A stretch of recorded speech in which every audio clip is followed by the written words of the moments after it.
ይትውልድ የነቢቱ ወደድ መንገሻ ጀንበር የዛ ጀግና ልጅ ነው።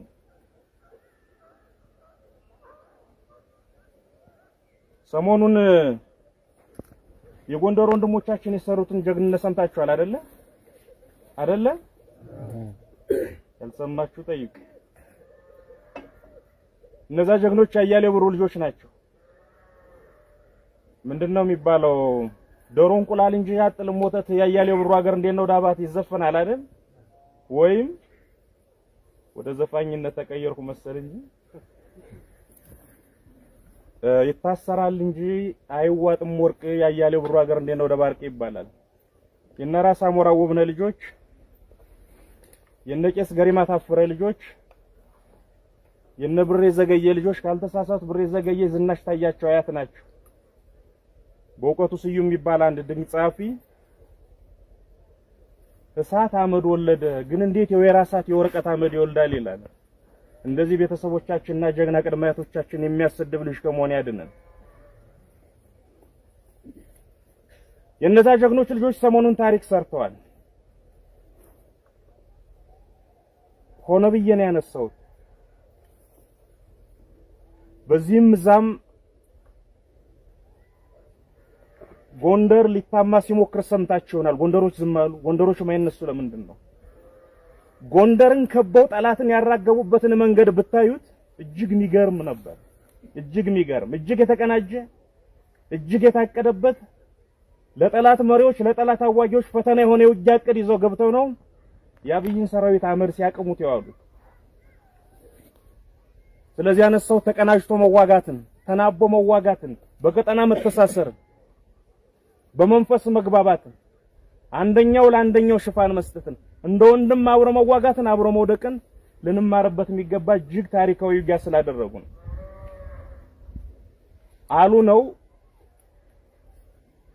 አንድ አዘዝ ሎዛ ማርያም አካባቢ የተማረከ የአብይ ሰራዊት ወይም የሰራዊት አባል ወይም የአብይ ሚሊሻ ደምቢያና ፎገራ ኢላማ ሀገር ነው ወተት ብዬ መሞት የምነው አላሉ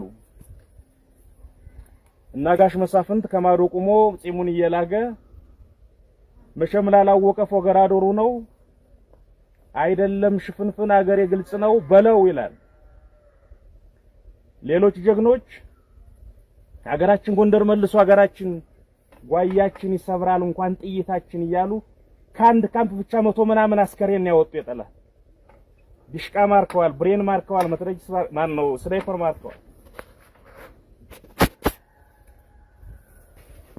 ጠላቶቻችን የአማራን ጥልቅ ሴትና የአማራን ባህል የአማራን ታሪክ ስለማያውቁ አማራ ዝም ሲል አማራ አንገቱን ደፍቶ መሬት ሳያሸነፍ ነው ይመስላችኋል።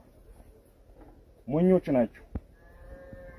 አማራ ዝም የሚለው አማራ አንገቱን ደፍቶ መሬት የሚያየው ይህን ከፊት የቆመ ጠላት ግንባሩን ልበለው ወይስ ሆዱን እያለ እያሰላሰለ ነው ተሸንፎ አይደል? አማራ ሲጥል እንጂ ሲታገል አይታወቅም። ለዛ ነው የተኛን እንደመሰላቸው ባፍንጫቸው አቆምናቸው እና በኩራት ተቀምጠን እየተያየን ያለው። ብዙ ስናገር የኖርኩ ሰው ነኝ። ብዙ እየተናገርኩ ነው ያለው። ብዙ ተናጋሪ ወንድሞች ከፊት ተናግረዋል። አላስረዝምም። አንድ አደራ መላችሁ ግን ቅድም ወንድም ያስረስም ሲያነሳው እንደሰማሁት ወንድሞች ተቃዋሚ ሆኖ ድልድይ መስበርና መንግስታዊ ኃላፊነት ህዝባዊ ኃላፊነት ወስዶ ድልድይ መገንባት ፍጹም የተለያዩ ነገሮች ናቸው። አሁን የድልድይ ሰበራ ምዕራፉን እያለፍነው ነው። የድልድይ ግንባታ ምዕራፉ ላይ ነው ያለነው። ቅድም ህዝብ የመምራት ህዝብ የማስተዳደር ኃላፊነት ላይ ነው ሲላቸው የነበረው አስረስ እሱን ይመስለኛል። ተቃዋሚ ሆነ በ5 ደቂቃ የሰበርከውን ድልድይ መንግስታዊ ኃላፊነት ወስደ ህዝብ እየመራ በ5 ዓመት ላትገነባው ትችላለህ።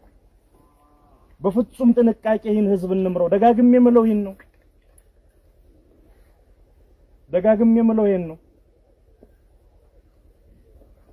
አንድ ባለጌ ከመካከላችን ስተት ከሰራ ወይም ተመሳስሎ ገብቶ ስተት ከሰራ ወንድሞቻችን የሞቱበት ወንድሞቻችን የቆሰሉበት ወንድሞቻችን የደከሙበት ወንድሞቻችን የለፉበት ትግል በረሃ ነው የሚበላው።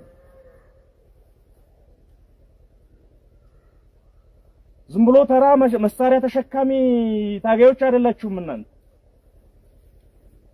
በዚህ ትግል ውስጥ አንድ የቀየርነው አመለካከት አንድ የለወጥነው መሰረታዊ እይታ ፋኖ ሲባል ክላሽ ወይ ወጨፎ ወይ መትረጊስ ወይ ስናይፐር ተሸክሞ የሚዞር ተራ መሳሪያ ነካሽ እንዳልሆነ አሳይተናል።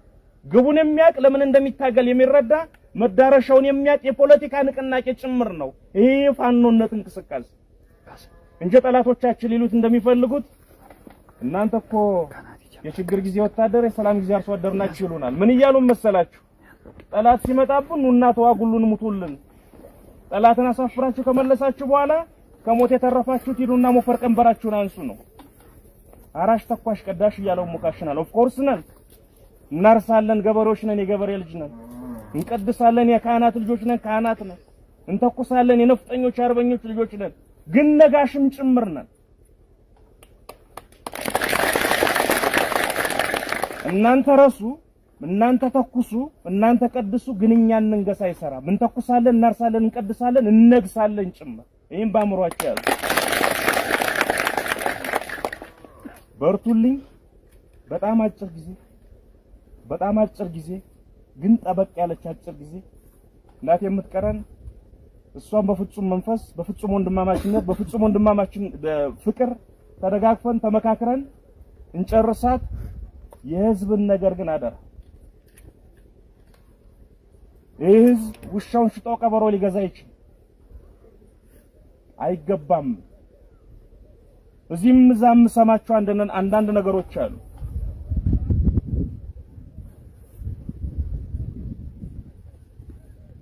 እዚህም እዛም ተደረጉ የሚባሉ ምን ሰማችሁ አንዳንድ ጉዳዮች አሉ። እነሱ ላይ ጥንቃቄ ይደረግ። አሁን ዝም ብሎ መሳሪያ ተኳሾች ብቻ አይደለንም። መሳሪያ የሚተኩሱ ሰዎችንም እናስተዳድር ሰዎች ነን። አራሾችንም እናስተዳድር ሰዎች ነን። ቀዳሾችንም እናስተዳድር ሰዎች ነን። ምንመራ ሰዎች ነን። አራያ ሆነን ለመምራት እንሞክር።